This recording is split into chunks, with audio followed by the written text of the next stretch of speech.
Now we're going to look at the major and minor bar chord shapes of the A string. Now, just like off the E string, we only have two shapes. Major shape and the minor shape. And these are actually only one note difference. So let's take a look at them. We're going to take the 3rd fret of the A string,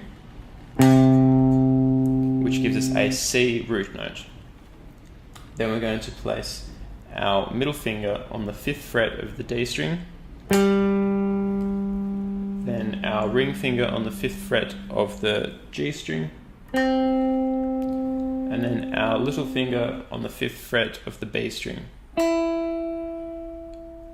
And then our bar is going to go across the back here, and we're going to get the 3rd fret of the E string with this finger here. Now we're going to look at the minor shape. Now, just the same as the bar shape of the E string, this only has one note different.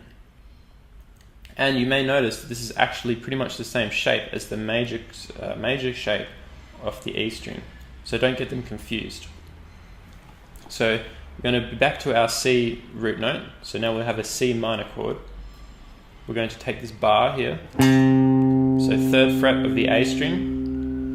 Then I'm going to use my ring finger on the 5th fret of the D string. Then I'm going to use my small finger on the 5th fret of the G string. Then I'm going to use my middle finger on the 4th fret of the B string. And then we want to get this 3rd fret of the E string sounding with this bar.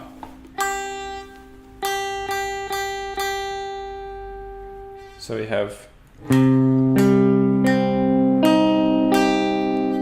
Notice we're not actually playing this bottom E string here.